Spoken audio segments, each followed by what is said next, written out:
Fala, tesouros! Boa tarde para vocês, tudo bem? Sou o professor Hugo Peixoto, vim aqui contribuir com vocês na disciplina de Química. Como o Mariano falou, estou com o canal Quimicamente, começou há 2 semanas, tá?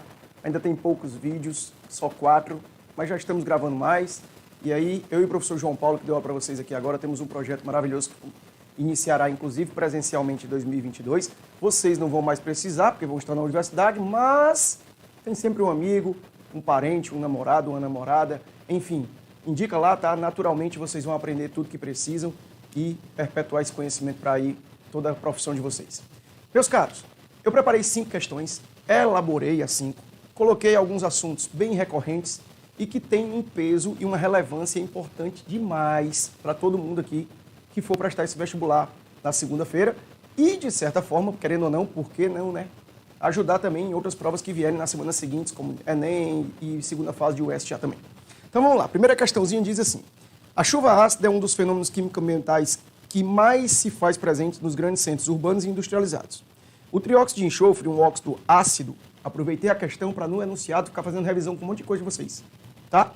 Um óxido ácido, quando em contato com a água da chuva, converte-se a ácido sulfúrico e faz com que o pH se faça menor que 5,6. Parêntese.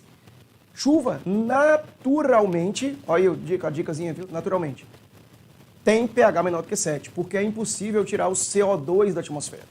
O CO2 está presente na nossa respiração, na fotossíntese, então o CO2 é algo natural. Então aqui fica a dica, CO2 nunca pode ser dito poluente. Primeiro, ele não é estranho ao meio, segundo, ele não faz mal. Ah, professor, mas o efeito estufa? O efeito estufa é condição para existir vida na Terra. Então cuidado com essas coisinhas. O CO, o monóxido de carbono, é tóxico. CO2 não. Então, entenda uma coisa. A chuva, naturalmente, já tem a presença do CO2, que é um óxido ácido, e assim como todo e qualquer óxido ácido, vai interagir com a água formando um ácido. Ah, mas o CO2 reagindo com a água, forma ácido carbônico, que é fraco. Sim, é fraco, é instável, mas não deixa de ser ácido. Vai liberar H+, vai alterar o pH e vai trazer esse pH nas condições ambiente para menor que 7. Então o pH da chuva, naturalmente, é ácido. Porém, é levemente ácido. E aí, por isso, a gente só vai considerar a chuva como sendo propriamente dita ácida se ela tiver pH abaixo de 5,6. Até o 5,6 é considerado natural. Bom, e a questão continua. Tal fenômeno recebe a denominação de câncer das estátuas, pois em contato com CaCO3, calcário, componente do mármore, lembra que a US adora esses nomezinhos, né? Salitre do Chile, nitrato de sódio e tal. Cuidado com essas coisinhas, tá? Ei, outra coisa.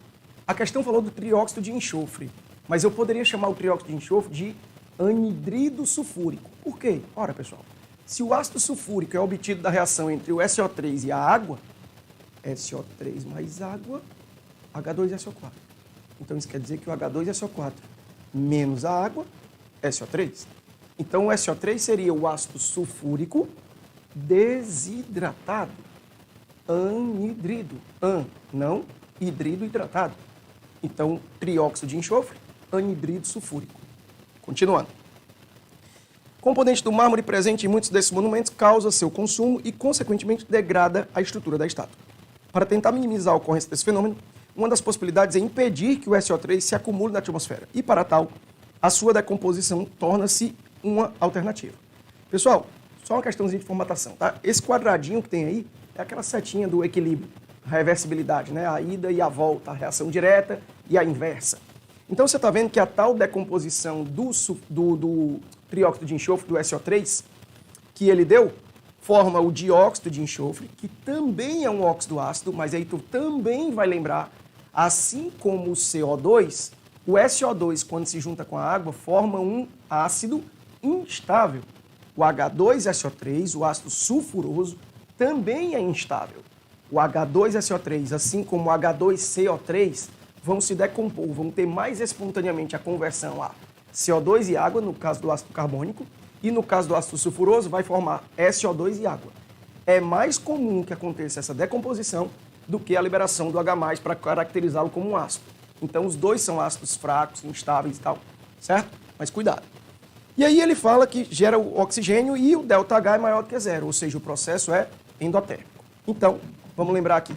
Meus caros, se ele coloca aí na nossa primeira questãozinha que a decomposição do trióxido, que é um gás, forma o dióxido e o oxigênio, mesmo que você nem tivesse olhado para balanceamento. Se ele diz que o ΔH era positivo, você já está entendendo que a reação direta é endotérmica e, consequentemente, a reação inversa é exotérmica. Tá? Agora, professor, mas aqui tem 2 mol, aqui tem 2 mol e aqui tem 1 mol. Não muda nada, porque a questão de deslocamento de equilíbrio, o princípio Le Chatelier, é uma questão qualitativa e não quantitativa. Então, vejamos. Um grupo de cientistas, a fim de contribuir com o impedimento de tal fenômeno, realizou em um sistema de paredes rígidas experimentos com a reação apresentada na equação acima e, a partir de tais, concluíram que, para favorecer a decomposição, e assim ter cada vez menos óxido formador da chuva ácida, deve-se. Ou seja, se ele quer favorecer a decomposição, ele quer que você favoreça este sentido da reação. Ele quer que você favoreça a decomposição. Então, ele quer que você favoreça a reação direta apresentada aí na equação. Se ele quer que tu favoreça a reação direta, ele quer que você favoreça o processo que é endotérmico. Então, vamos lembrar, pessoal? Se o processo é endotérmico, ele é favorecido pelo aumento da temperatura. O aumento da temperatura desloca o equilíbrio no sentido da reação endotérmica. O resfriamento, então, no sentido exotérmico. Aí o item A diz, resfriar o sistema. Já morreu o item A. Se eu resfriar o sistema, eu vou para o sentido exotérmico e não endo. Mas continua na letra A, adicionar um catalisador. Catalisador não desloca equilíbrio. Catalisador apenas faz com que o equilíbrio seja atingido mais rápido. Tá? Catalisador não desloca equilíbrio, porque o catalisador ele aumenta a velocidade tanto da reação direta quanto da reação inversa. Então a igualdade entre elas se mantém, o equilíbrio, portanto, é conservado e não altera-se nada nesse sentido. Então, o item A está totalmente errado. Item B, aquecer o sistema. Aquecer o sistema está ok. Porque se a gente aumentar a temperatura, a gente desloca no sentido endotérmico. E aí eu vou estar fazendo o que a questão propõe, a decomposição do SO3. Entretanto, o item B fala, diminuir a pressão parcial do SO2. Dica, falou de pressão parcial, você vai escutar eu lá falando no seu ouvido. Concentração. Se ele falar de pressão parcial de um gás, pessoal, tu está interpretando que é a mesma coisa de concentração.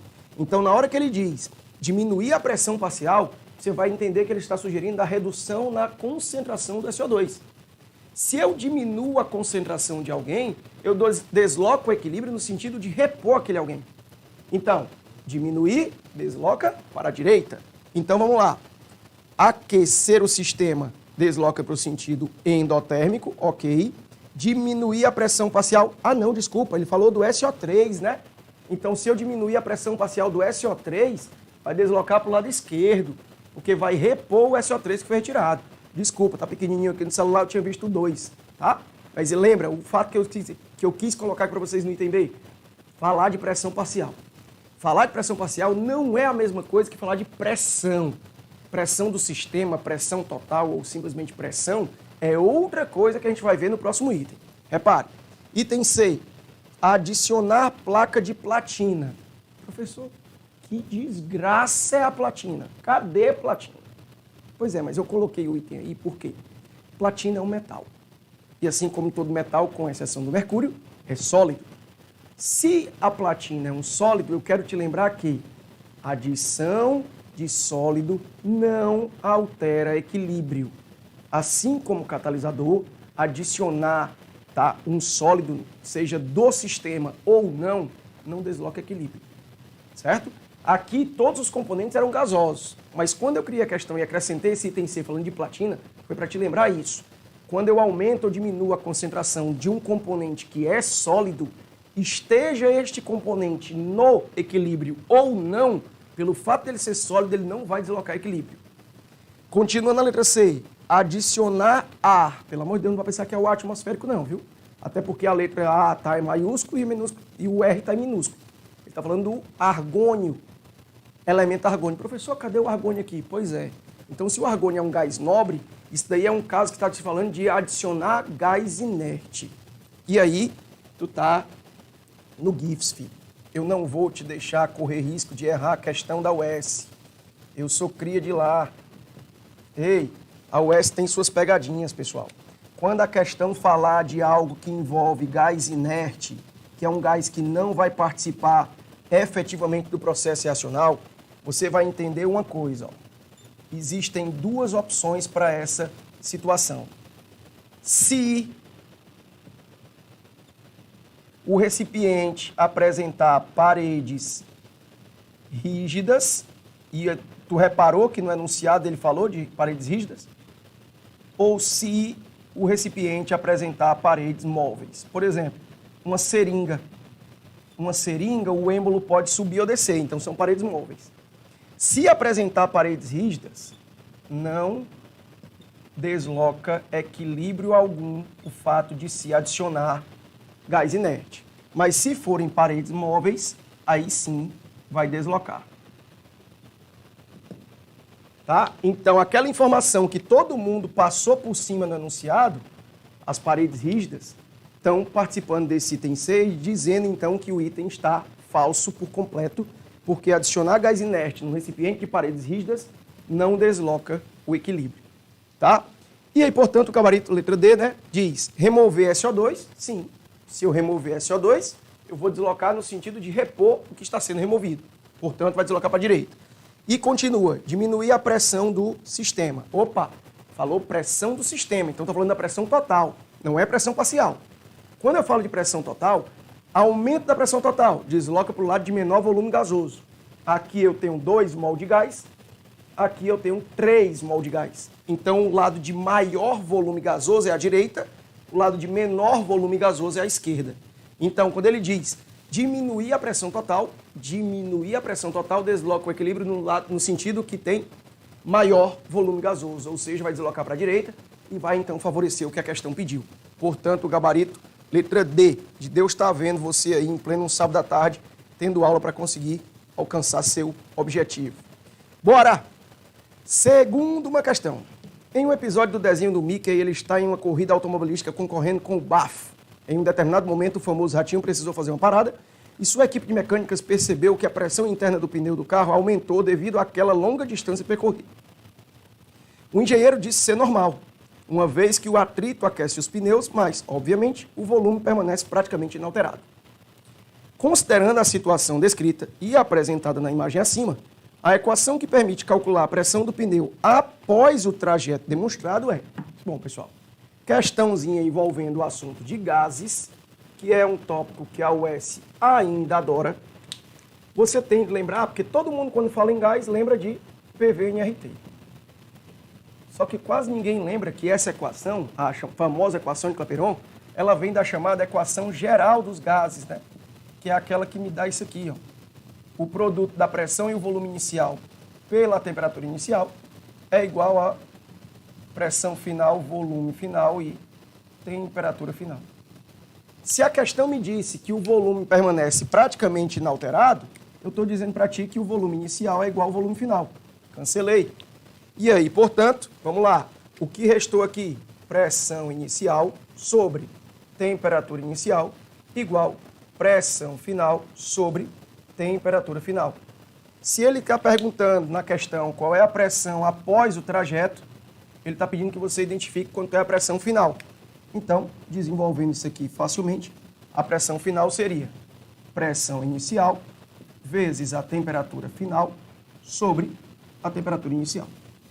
Sendo assim, o gabarito da questão é a alternativa, deixe-me ver, B, de bora para a terceira, né?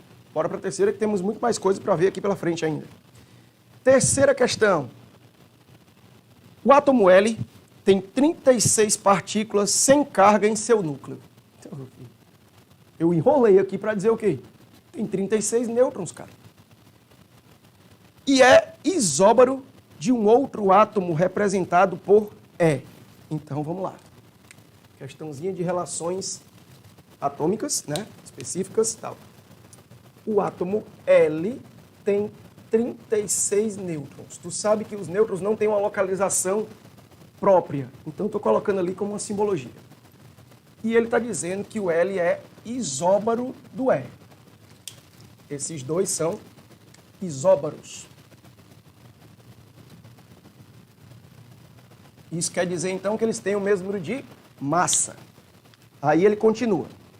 Considerando que o cátion bivalente deste, ou seja, ele está falando do cátion bivalente do E, cátion, íon com carga positiva. Bivalente, então, quer dizer que a carga dele é 2+. Considerando que o cátion bivalente deste é isoeletrônico de L, então, ó, isoeletrônico, então isso quer dizer que tem o mesmo número de elétrons, né? Quantas partículas sem carga tem o átomo E? Ou seja, ele quer saber qual o número de nêutrons do E. A pergunta dele é o número de nêutrons do E. Essa é a questão. Bom, já que eu não tenho tantas informações assim, eu vou colocar incógnitas aqui para facilitar até mesmo que eu equacione as ideias. Olha só, vou chamar de P o número de prótons do L e vou chamar de A o número de massa do L. Como o L e o E são isóbaros, então aqui também vai ser A. Mas como aqui é um elemento E e aqui é o elemento L, sendo elementos diferentes, com certeza eles têm número de prótons diferentes. Afinal de contas, é o número de prótons que identifica o elemento. Tá? Então eu chamei de Z ali. Pessoal, o número de prótons da espécie iônica é a mesma. O que muda é o número de elétrons. A massa também é a mesma. Aí vamos lembrar aqui, como é que calcula o número de massa? O número de massa se faz próton mais nêutron. Então, o número de massa do L vai ser P mais 36. E o número de massa do E, que eles são isóbaros, vai ser Z mais N. Lembrando que é esse N aqui o que a questão quer saber. Tudo bem. Como eles são isóbaros, você vai poder garantir que P mais 36 igual a Z mais N. Certo. Mas desse jeito que está aí, eu não vou conseguir resolver muita coisa. A não ser que eu verifique a segunda informação. O que a gente sabe, pessoal, sobre o número de elétrons do L? Se o L é um átomo, o número de elétrons dele é igual ao número de prótons. Porque átomo é uma estrutura, uma espécie, eletricamente neutra. A quantidade de cargas positivas, prótons, é igual à quantidade de cargas negativas, elétrons. Agora, e para o elemento, para a espécie E2+, o número de elétrons do íon E2+, seria o número de prótons do E, que eu chamei de Z, menos 2, que foi o que ele perdeu.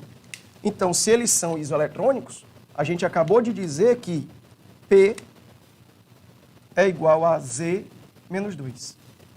Aí eu vou pegar isso aqui